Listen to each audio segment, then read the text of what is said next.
Assalamualaikum warahmatullahi wabarakatuh. Waalaikumsalam warahmatullahi wabarakatuh. Kami di sini ingin menjelaskan atau mempresentasikan tugas yang sudah kami buat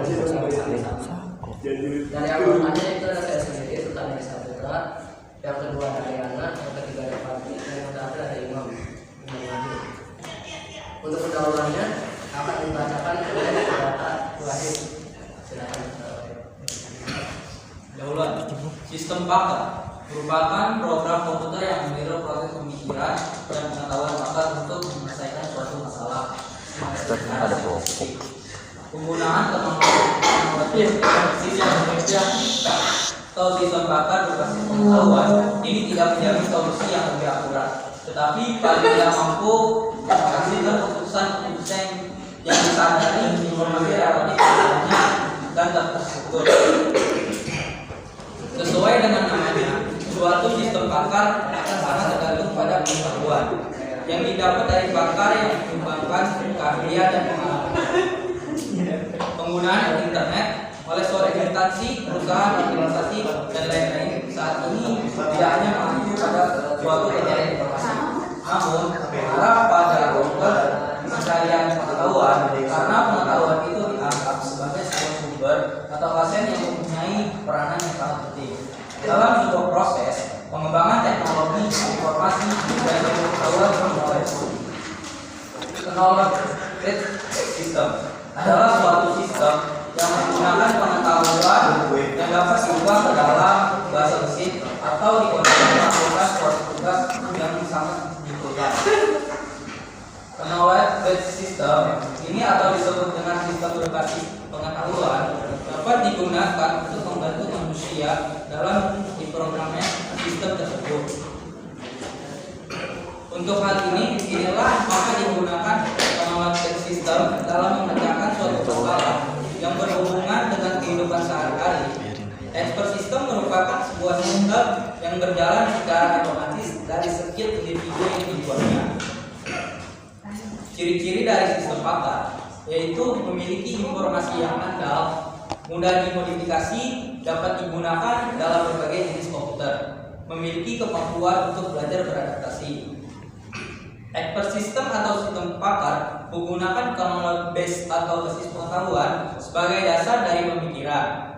Knowledge base tersebut terdiri dari heuristik dan sejumlah rules atau aturan-aturan yang tersusun secara spesifik dan sistematis. Juga relasi antara rules dan atau aturan-aturan dan data dalam pengambilan kesimpulan.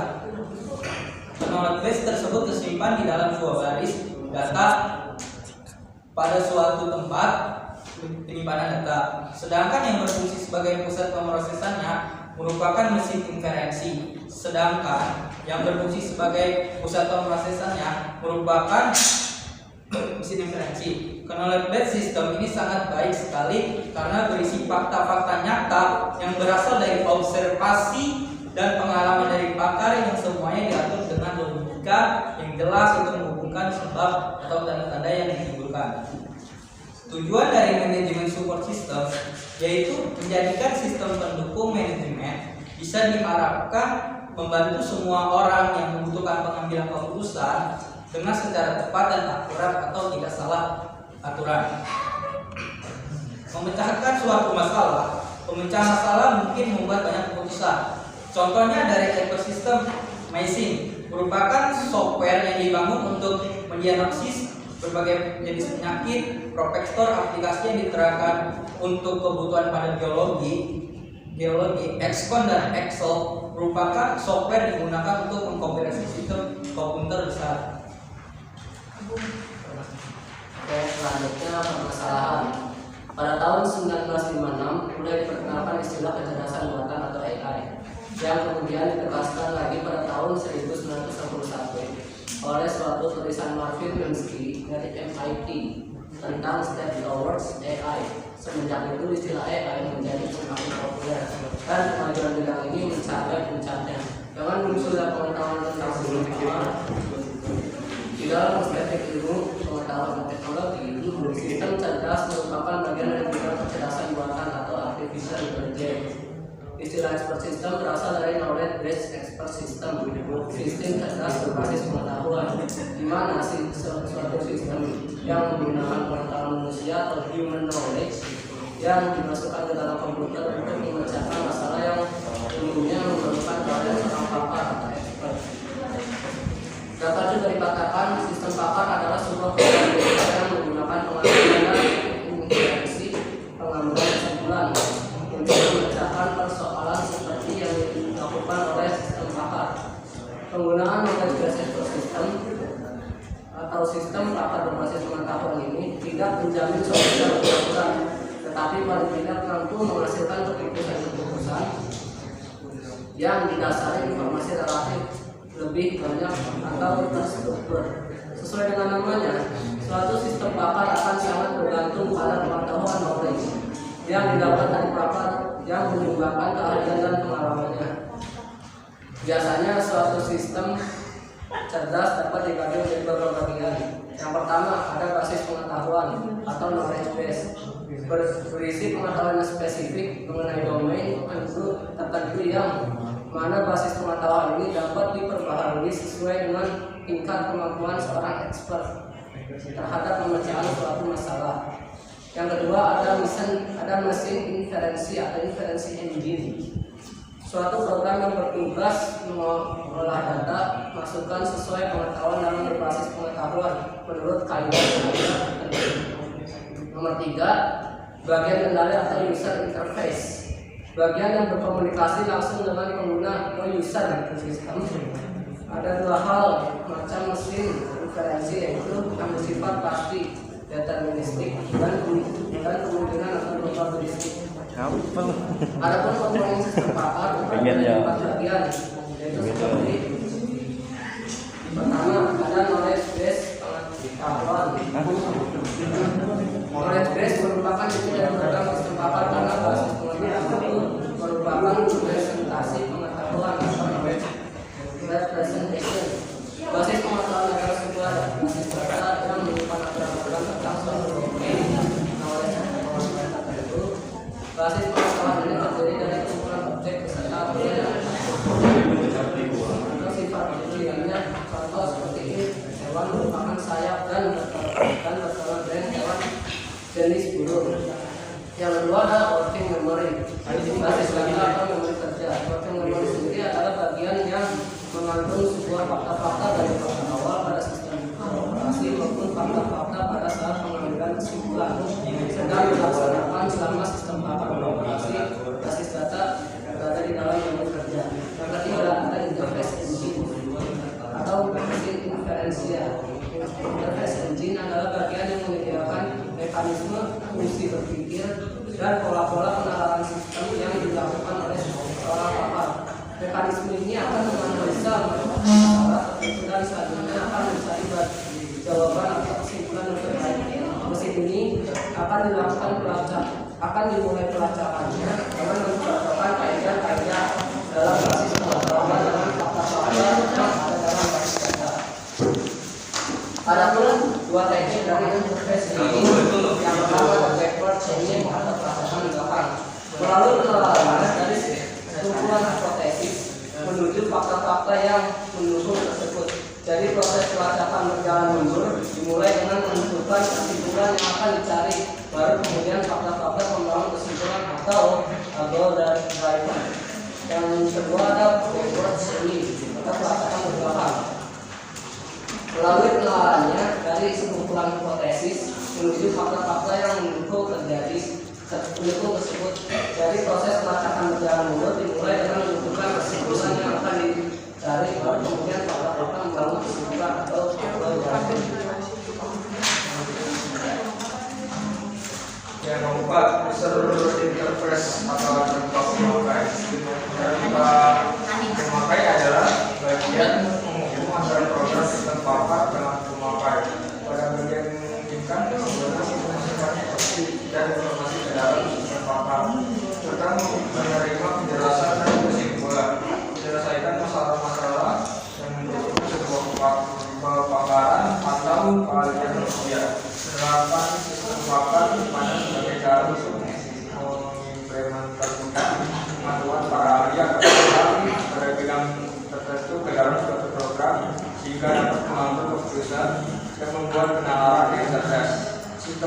relasional yang berlandaskan logika konstitusional berdasarkan pada dua keadaan benar atau salah, true atau false.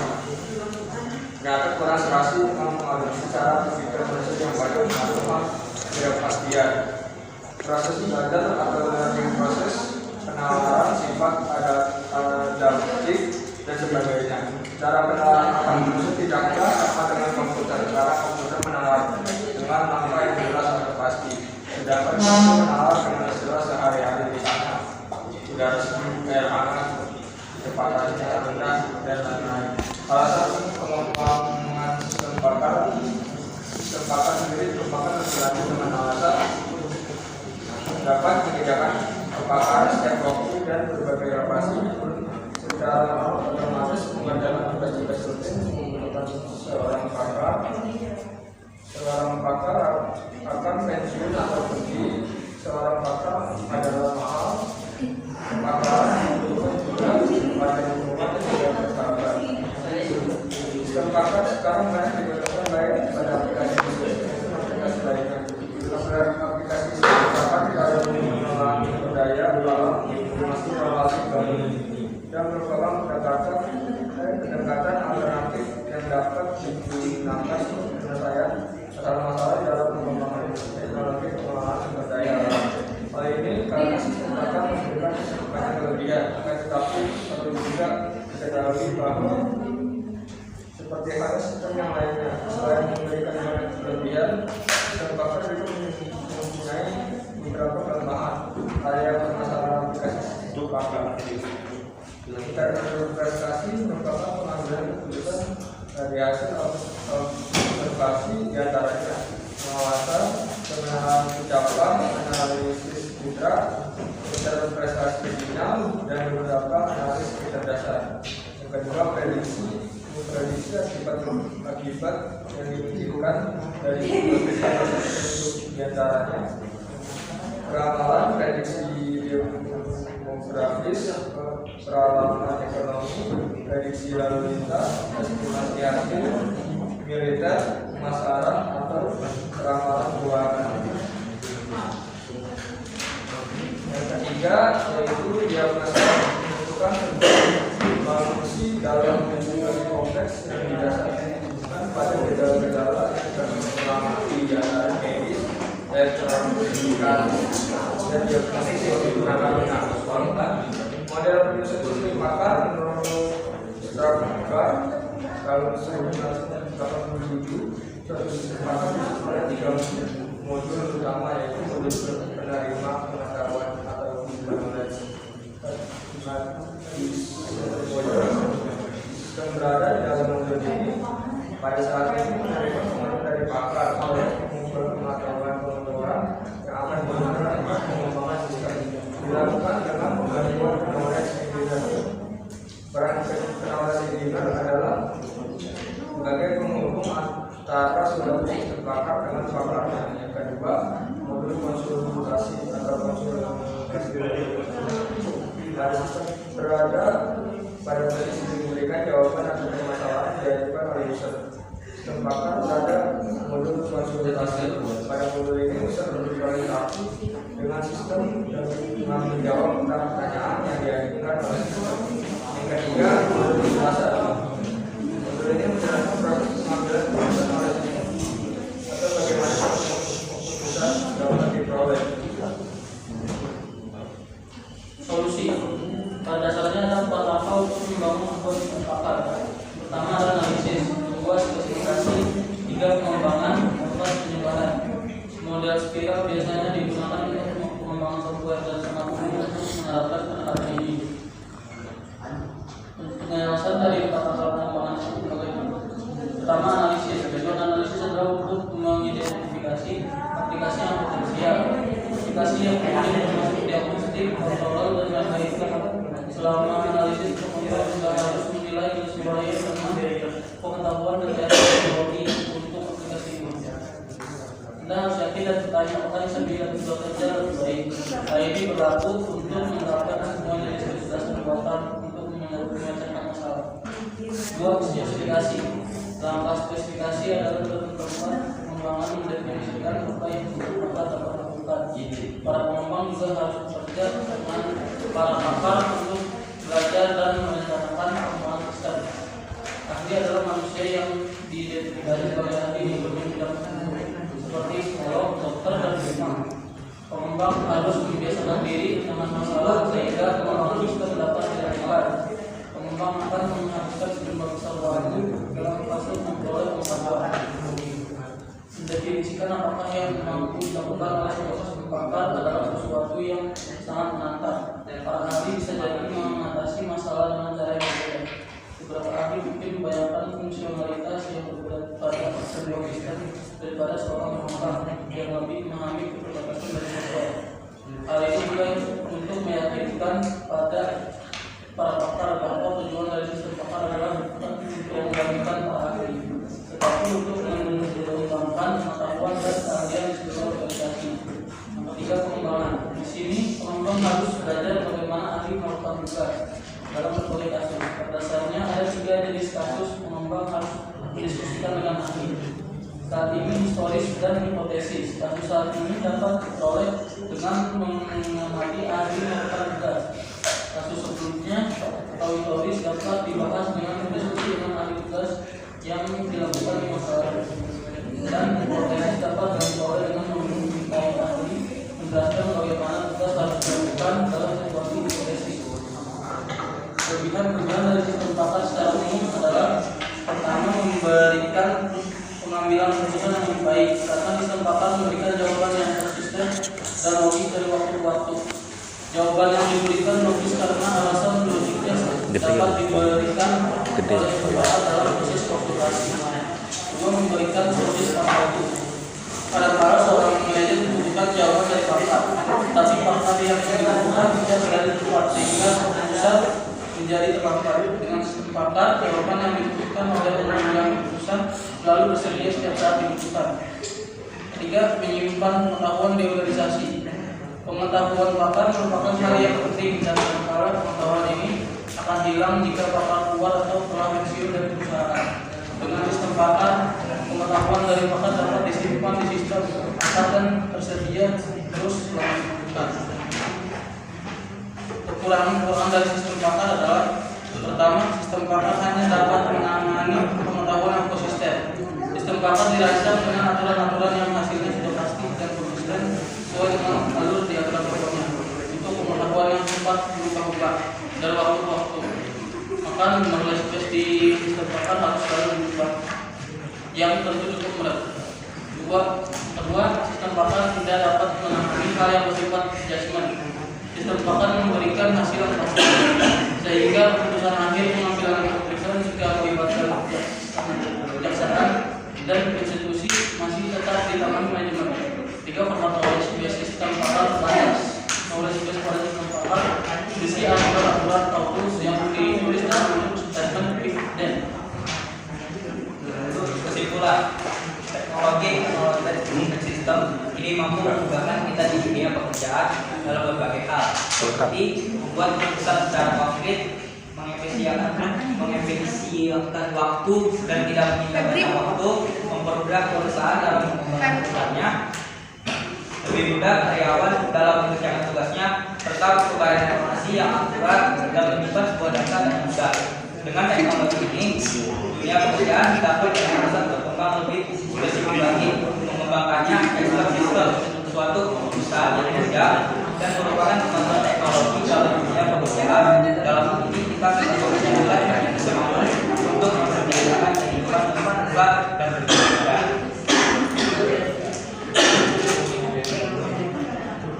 Sekian penjelasan dari kami. Terima kasih telah mendengarkan. Untuk saran dari kami membuka 3 pertanyaan kepada yang bertanya kepada Bapak. Silakan.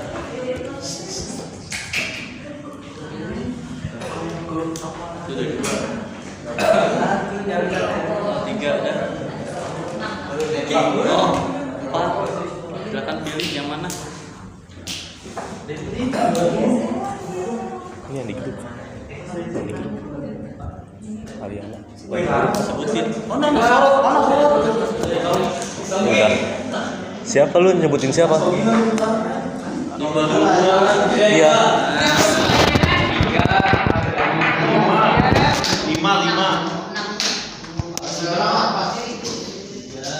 Si gue. Biasa dari kelompok 6 ingin bertanya gimana cara sistem bakat bekerja.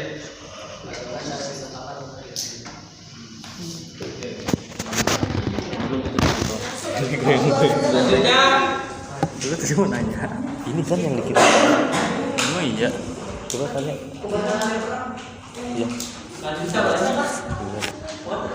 ya Mas,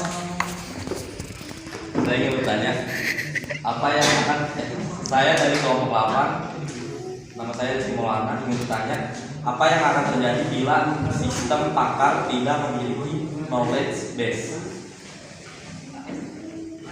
Ya, sudah.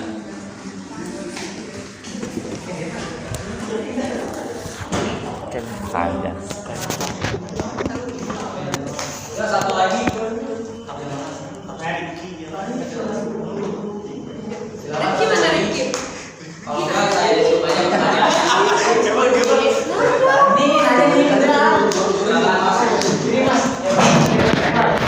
Berdiri. Berdiri. Lu nanya kan berdiri. Mas Rifki, diri dong. Silakan Mas. Kan tadi ada 4 langkah pengembangan ide bakat. Ya. Ada analisis, ada spesifikasi, pengembangan dan penyebaran. Tapi kalau penyebaran itu kayak gimana sih? Pengembangannya, langkah penyebaran. Coba boleh bilang. Ada lagi. Tadi kan ada di apa? Di papernya kan ada 4 langkah pengembangan sistem bakat. Ada analisis, spesifikasi, pengembangan, dan penyebaran. Kalau langkah pengembangan dengan cara penyebaran itu maksudnya contohnya gimana ya? Ayo, gimana ayo?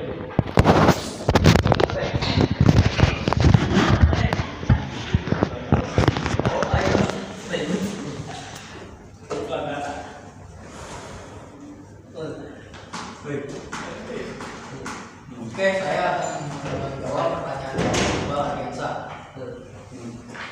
Agar sistem paket dapat bekerja dengan baik terdapat dua cara, yaitu knowledge base dan inferensi. Cara pertamanya yaitu pengetahuan yang digunakan dapat diproses oleh komputer, sedangkan cara keduanya yaitu merupakan strategi yang dimiliki oleh para pakar agar dapat mencari data. Cukup Mas.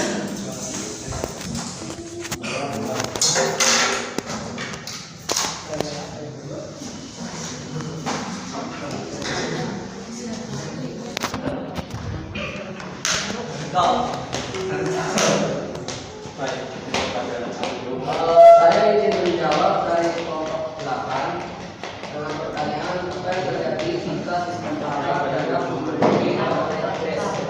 Jawabannya ya, untuk hal ini maka digunakan knowledge base super system dalam memecahkan masalah yang berhubungan dengan AI.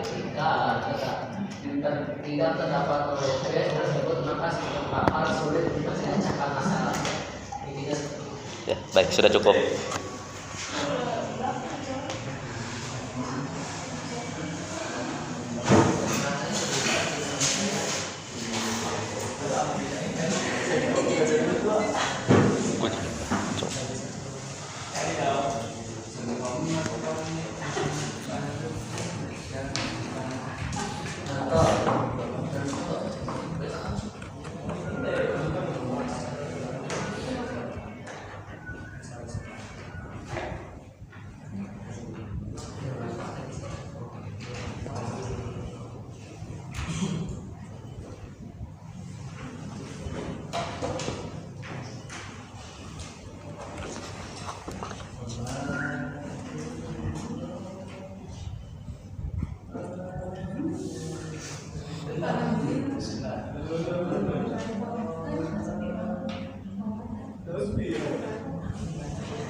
Hah? Belum ya? Coba bunyi ini.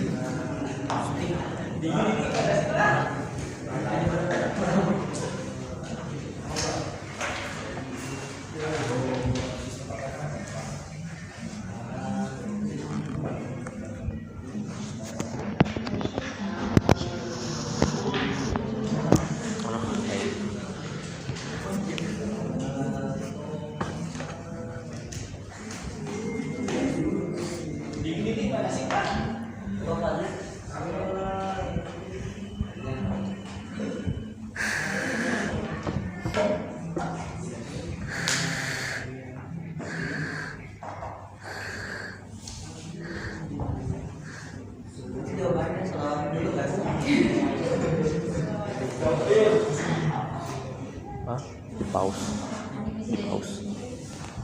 Ini menjawab dari pertanyaan tadi adalah langkah pengembangan dengan cara penyebaran contohnya seperti apa kan jadi seperti itu.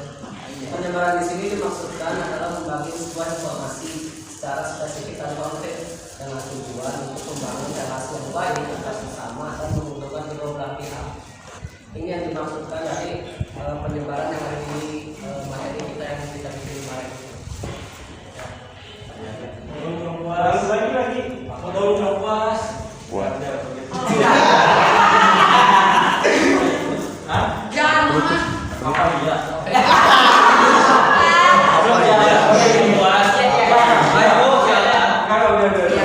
Dan Kemudian dari kelompok kami saya akhiri dari penjelasan kelas ini. Assalamualaikum warahmatullahi wabarakatuh. Waalaikumsalam warahmatullahi wabarakatuh.